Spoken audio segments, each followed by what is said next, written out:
Hi, I'm Govindh Jayaraman, and this is Paper Napkin Wisdom, episode number 342, and another in our Edge of the Napkin series, where small, simple ideas, small enough to fit on a napkin, are big enough to change the way you lead, the way you live, and how you show up in the world.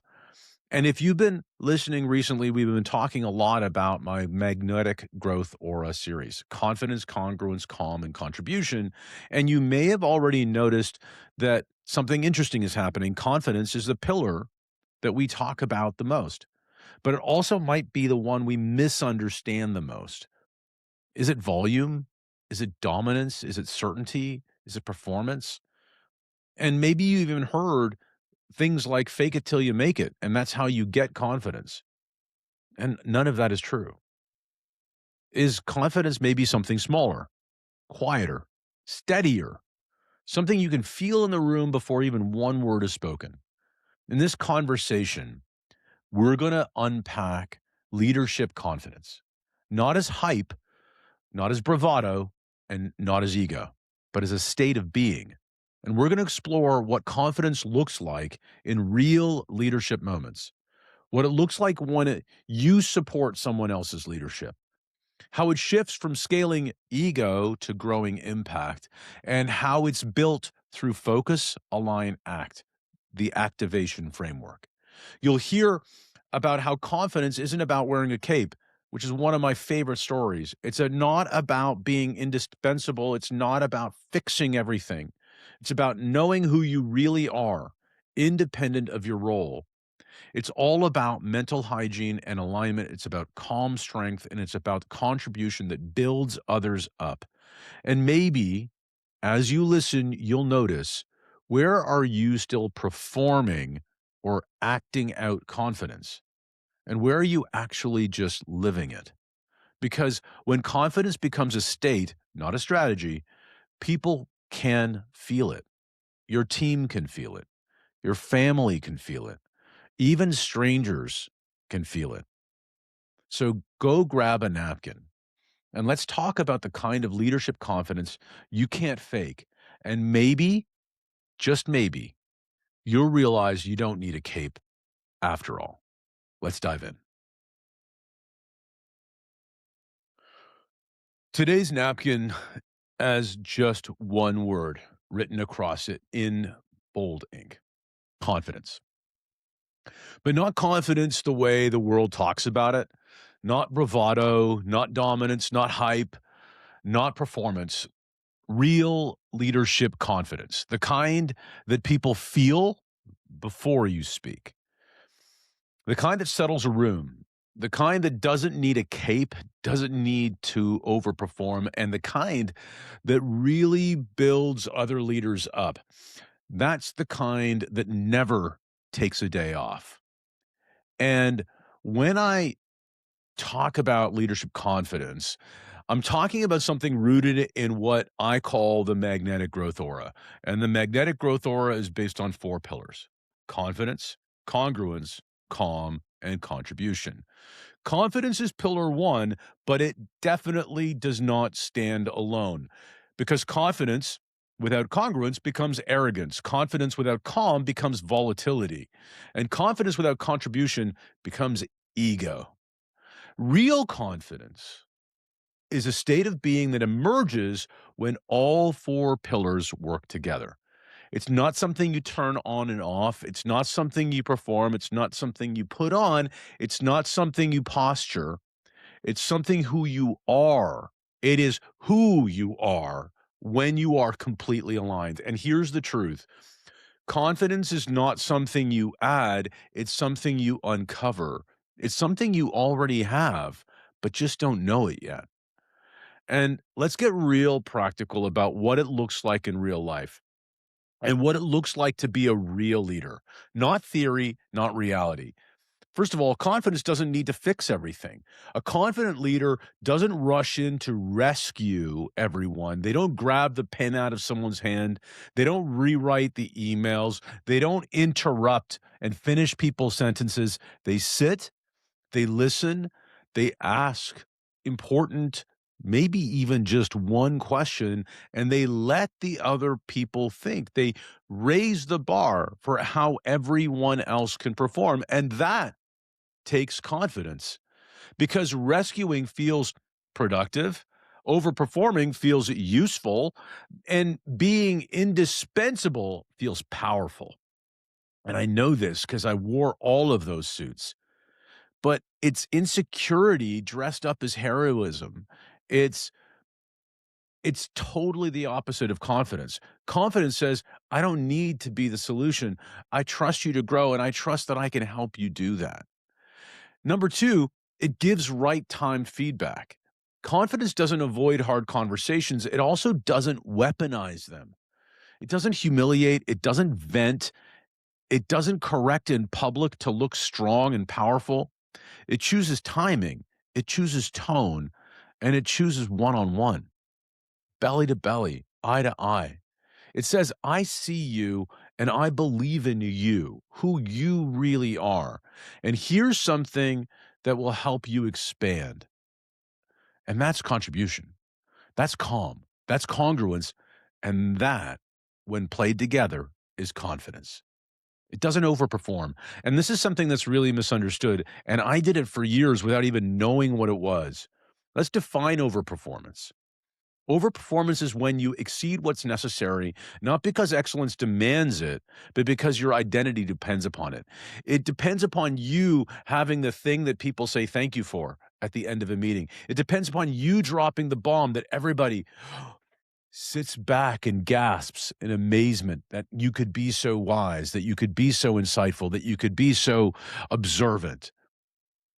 It's when people stay late so people see you.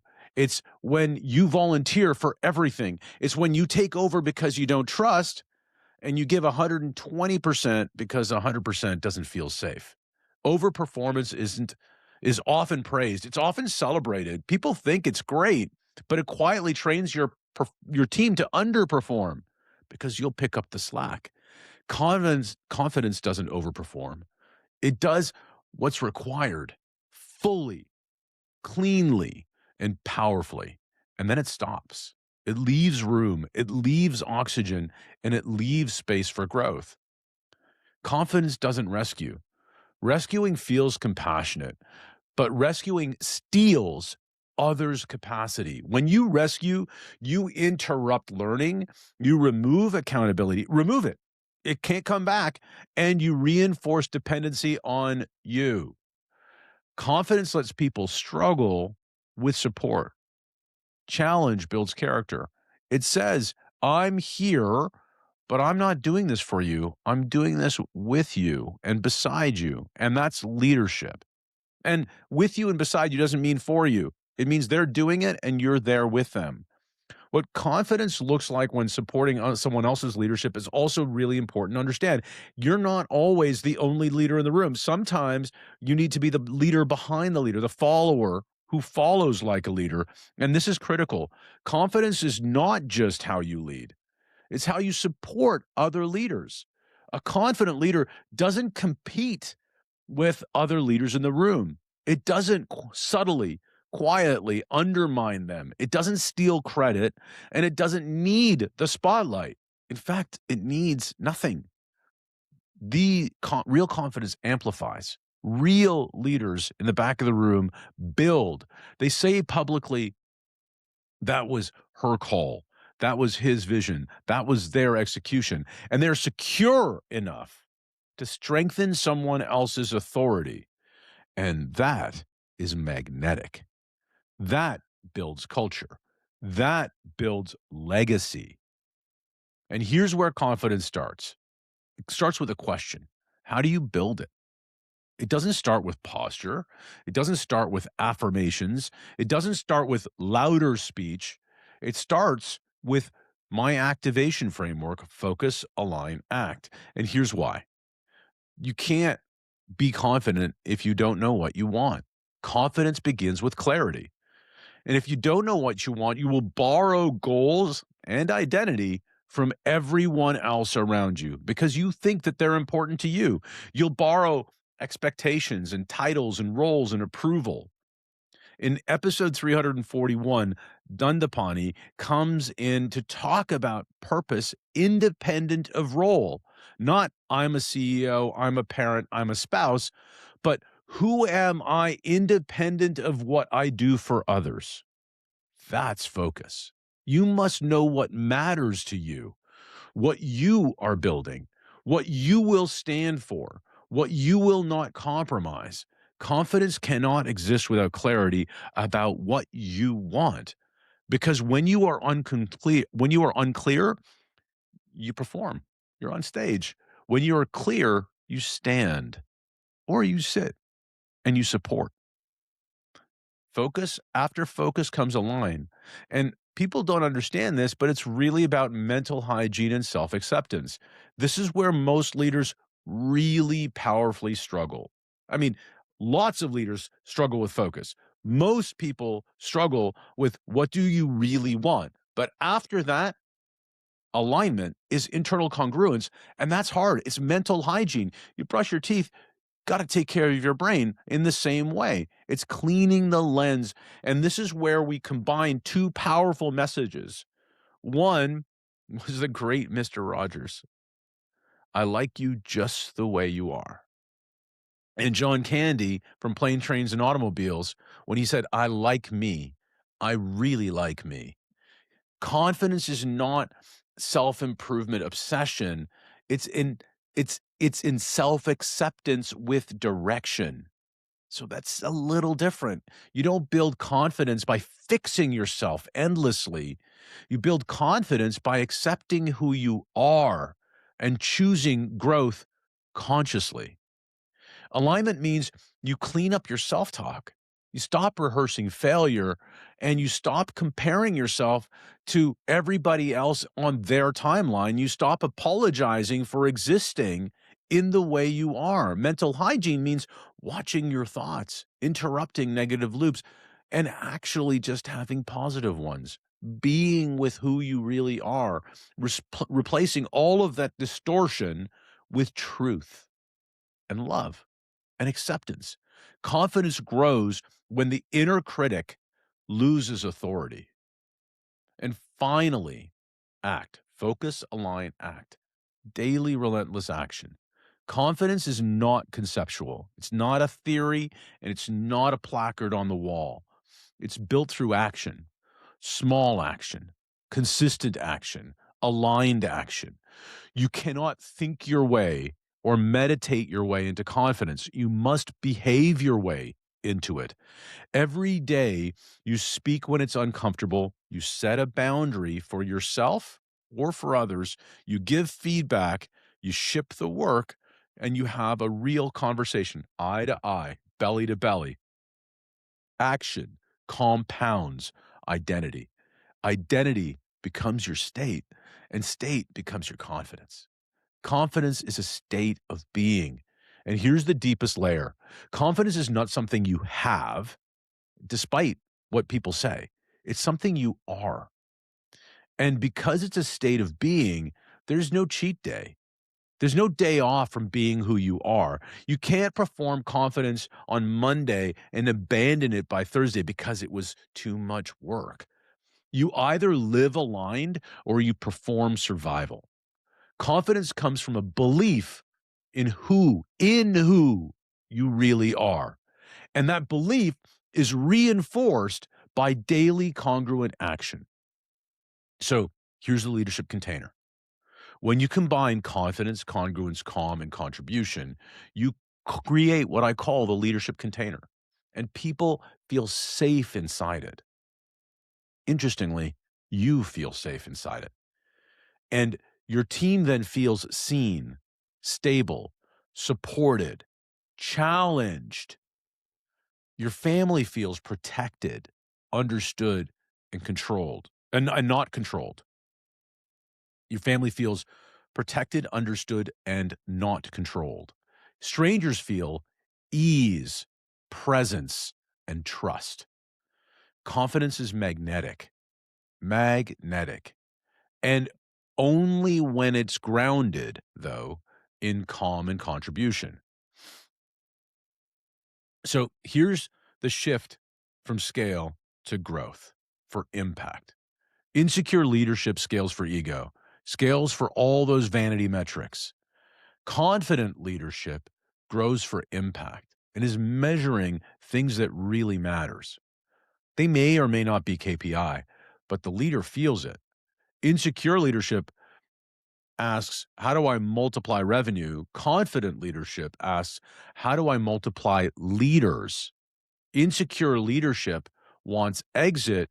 Confident leadership wants expansion of capacity, and confidence shifts that question from how big can I get to how deep can we grow and what impact will that make? So here's two stories. Number one is a story about a cape. And I've told this story many, many times. There was once a CEO believed that they were the engine, and it's a he or a she. I've told this story to men and women. They solved, they rescued, they worked late, they outperformed everyone. Revenue grew, but so did exhaustion. And their team deferred everything to them. When they left for 2 weeks, performance stalled, and they were on the beach, whacking away on their laptop or their phone, catching up, rewriting emails. They believed that they were indispensable, but they were the bottleneck. One day, they stopped wearing the cape. They asked more, fixed less, listened a little bit longer, and productivity dipped for a little bit, but then it doubled. They didn't become less important at all. They became more powerful because they stopped performing and started leading. Here's another story I like to tell about confidence. It's about a quiet leader, a department head that was completely overlooked. She wasn't loud, she wasn't flashy, she wasn't charismatic, but when conflict happened, she remained calm.